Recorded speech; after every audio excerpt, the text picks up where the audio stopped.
Social మీడియాలో పేరు సంపాదించుకుని సోషల్ మీడియా ఇన్ఫ్లుయెన్సర్ల పేరిట ప్రజల్ని ఎట్లా మోసం చేస్తున్నారో అడిగి తెలుసుకునే ప్రయత్నం చేద్దాం. విశ్లేషించడానికి మొదలుపడి ఉన్నారు సీనియర్ జర్నలిస్ట్ డాక్టర్ వడ్లమని కనకదుర్గ గారు. వారిని మనం విశ్లేషణ చేసుకుంటాం. నమస్తే మేడం. నమస్తే అండి.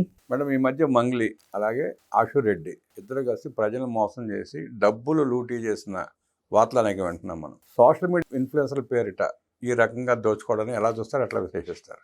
మీరు ఇన్ఫ్లుయెన్సర్లు అంటున్నారేంటి? వాళ్ళు మీ సెలబ్రిటీస్ అంటుంటే వాళ్ళకి వాళ్ళు అనుకుంటున్నారు. అది అయితే సెలబ్రిటీ అనే పదం వాడకూడదు. అది వాళ్ళ లైఫ్లు వాళ్ళు ఒక యాంకర్గా స్టార్ట్ చేసి ఓకే, వాళ్ళ టాలెంట్తో వాళ్ళు పైకి వచ్చి ఉండొచ్చు.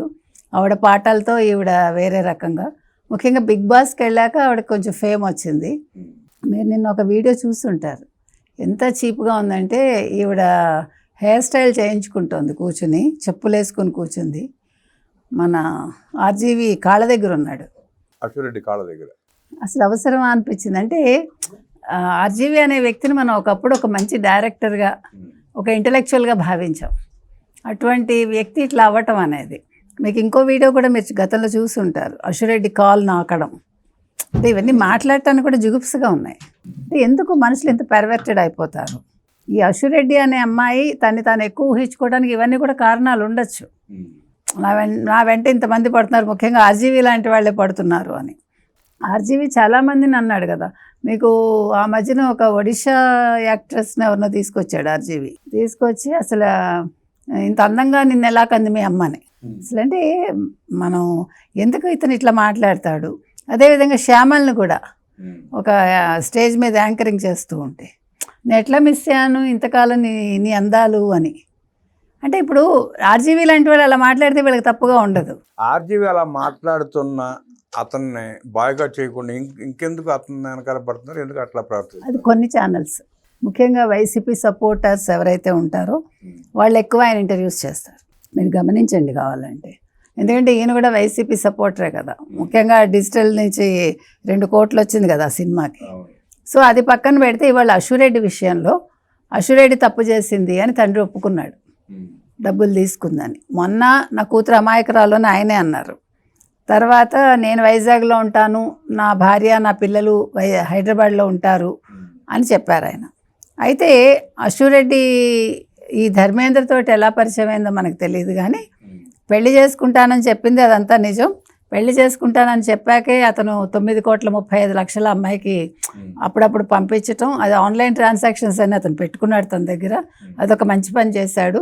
తర్వాత ఈ అమ్మాయిని ఎప్పుడైతే నాకు గట్టిగా డబ్బులు ఇవ్వు, వెనక్కి నేను అప్పులు చేశాను, వడ్డీలు కట్టాలన్నాడు, నువ్వు నన్ను బెదిరిస్తే నేను ఆత్మహత్య చేసుకుంటాను ఈ అమ్మాయి బెదిరించింది, బ్లాక్మెయిల్ చేసింది. తర్వాత ఇప్పుడు ఏమంటుంది, అందులోనే మీకు ఒక వీడియోలో మే నెలలో నేను 1.5 కోటి ఇస్తాను నీకు, అది కూడా వేణుస్వామిని తర్వాత ప్రణతిన ఒక సీరియల్ నటి వీళ్ళ సమక్షంలో ఇస్తానంది. వేణుస్వామి భార్య అనుకున్నాం. కాదు, వేణుస్వామి భార్య పేరు వాణి, ఆవిడ కాదు. ఈ అమ్మాయి ఒక సీరియల్ నటిట. అయితే ఎందుకు వేణుస్వామి పిక్చర్లోకి వచ్చారు అంటే వీళ్ళ జాతకాలు 2 పక్కల వేణుస్వామికి చూపించారట వీళ్ళు. అతనికి పెళ్ళయిందని తెలిసి కూడా అశురెడ్డి చేసుకుంటానందిట అని తండ్రి చెప్తున్నాడు. కేవలం డబ్బుల కోసం నాటకాలు అంతే. ఇప్పుడు తండ్రి ఏమంటున్నాడు, ఈ పిల్లని కన్న పాపానికి నేను కూడా శిక్ష అనుభవించాలి అని ఇవాళ అంటున్నాడు ఆయన. సో ఇప్పుడు ఇంకొక విషయం ఏంటంటే ఇవాళ అశురెడ్డి ఏమంటుందంటే పోలీసులను అడుగుతోంది, మీరు ఎలా కేసు ఫైల్ చేస్తారు, అతను చెప్తే మాత్రం నన్ను అడగకుండా ఉంటుంది. నా వెర్షన్ నీ వెర్షన్ తీసుకోవడానికి అక్కడ ఎవిడెన్స్లు ఉన్నాయి కదా. అంటే మనుషులు ఎట్లా తయారవుతున్నారు?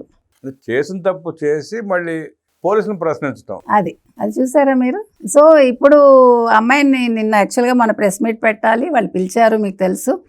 మరి వెళ్ళి ఏం మాట్లాడుకున్నారో తెలియదు. ఇప్పుడు అతను నా డబ్బులు నాకు కావాలంటున్నాడు. సో అశురెడ్డి అయితే ఏమంటారు, ఇప్పుడు ఈ కేసు కనుక ఫైల్ అయ్యి ఇది ప్రూవ్ అయితే మాత్రం అమ్మాయికి 2-3 ఏళ్ళు జైలు శిక్ష అయితే పడుతుంది. కానీ నేను ఒకటే చెప్తానండి, మీరు యాంకరింగ్ చేసుకుంటారో, మీరు సినిమాలో నటిస్తారో, సీరియల్స్ నటిస్తారో నటించండి. సెలబ్రిటీస్ అనుకుని మీ ఒళ్ళు చూపించి మీరు అవతల వ్యక్తిని మోసం చేయకండి. ఇప్పుడు ఒక కుటుంబాన్ని నాశనం చేసినట్టేగా. ఇప్పుడు సంసారం చేసుకున్న ఒక కుటుంబాన్ని, నేను మగవాళ్ళకు కూడా చెప్తున్నా, భార్యలు నమ్మండి, భార్యల మీద ప్రేమ పెట్టుకోండి, ఈ రంగులు చూసి ఇవి చూసి మోసపోకండి. ఇప్పుడు మేకప్లు లేకపోతే ఒకళ్ళ మొహమైనా చూడగలం, సగం మంది మొహాలు మనం చూడలేం. ఏముందండి జీవితం? ఇప్పుడు 9 కోట్లు నువ్వు పోగొట్టుకుని ఇప్పుడు అల్లాడుతున్నాడుగా, ఏం బాగుకున్నావు? ఇప్పుడు 10 మందిలో నానుతున్నావు అంతే. ఇప్పుడు అశ్వరెడ్డి ఊహించి ఉండదు అతను కేసు పెడతాడని.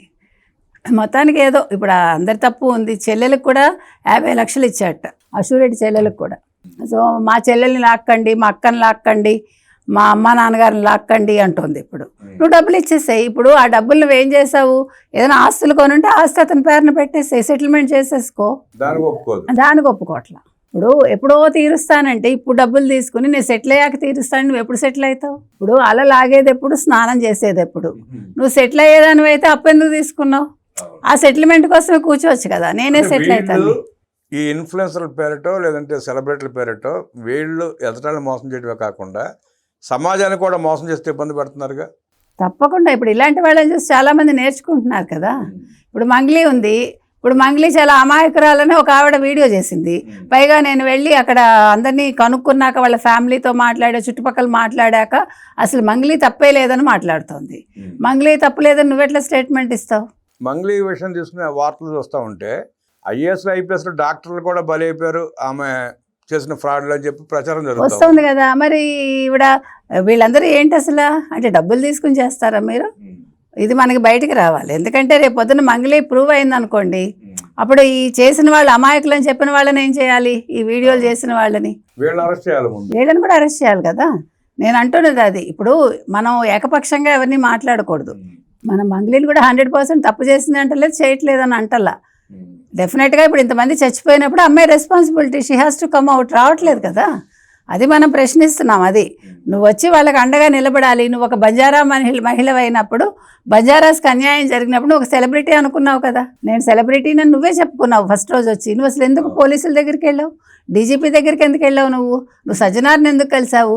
ఇది కదా ప్రశ్నలు అన్నీ వస్తాయి. ఎవరికాళ్ళు తప్పులు చేసి మోసం చేసి డబ్బులు దోచుకొని పక్కన పడి కులం మతం రంగులు పూసుకొని అన్నీ మీకు అప్పుడే క్యాస్ట్ వస్తుంది, అప్పుడే క్రీడ్ వస్తుంది, అప్పుడే మతం వస్తుంది, లేకపోతే ఎస్సీ ఎస్టీ బీసీ మైనారిటీ ఇవన్నీ వచ్చేస్తాయి. లేదు నా వెనకాల చూసావా ఫలానా వాళ్ళ అండ ఉంది. ఇది ఒకటి ఎక్కువైపోయిందండి పొలిటికల్గా కానీ, లేకపోతే ఏమంటారు పోలీస్ వ్యవస్థలో కానీ వాళ్ళు వాడుకుంటున్నారు. దీన్ని కూడా మనం ఖండిస్తున్నామండి. మీరు నిందితుడిని నిందితుడిగా చూడండి, నిందితురాలుగా చూడండి. మీరు సైడ్స్ తీసుకోకండి. పోలీస్ వ్యవస్థ అయినా సరే, లేదు రాజకీయ నాయకులైనా సరే, ఈ అమ్మాయి వెనకాల ఒక కేంద్ర మంత్రి ఉన్నారు అని అంటున్నారు. మరి అది ఎవరు అనేది తేలాలి. మరి లోకేష్ హామీ ఇచ్చారు కాబట్టి లోకేష్ కూడా దీని మీద దృష్టి సారించాలండి. ఇక్కడ రేవంత్ రెడ్డి కూడా దీని మీద అంటే సిఐడి ఎంక్వైరీ వేసామన్నారు. ఎంక్వైరీ ఎంతవరకు వచ్చింది ఏంటి ప్రజలకు తెలియాలి. ఇవాళ బాధితులు అనే వాళ్ళు చచ్చిపోతున్నారు. ఒక్క రాజకీయ నాయకుడు ఇంతవరకు స్టేట్మెంట్ ఇవ్వలేదు సార్. మరి అది అన్యాయం కదా, చాలా అన్యాయం కదా అది. సో ఇవాళ అదే అడుగుతున్నాం మనం. పరామర్శించారా మీరు చనిపోయిన వాళ్ళని, బాధితుల్ని? మీ బాధ్యత కాదా అని మనం అడుగుతున్నాం. సోషల్ మీడియాలో రంగులు చూసి, మేకప్లు చూసి వాళ్ళ మాటలకో వాళ్ళ ఇన్ఫ్లుయెన్స్కో పడిపోతే జీవితాలు నాశనం అయిపోతాయని, వాళ్ళ నుంచి సమాజం ఎంత దూరంగా ఉంటే అంత మంచిగా సమాజం అభివృద్ధి చెందుతున్నట్టు విశ్లేషించిన వడ్లమణి గారికి ధన్యవాదాలు తెలియజేస్తూ నమస్కారం.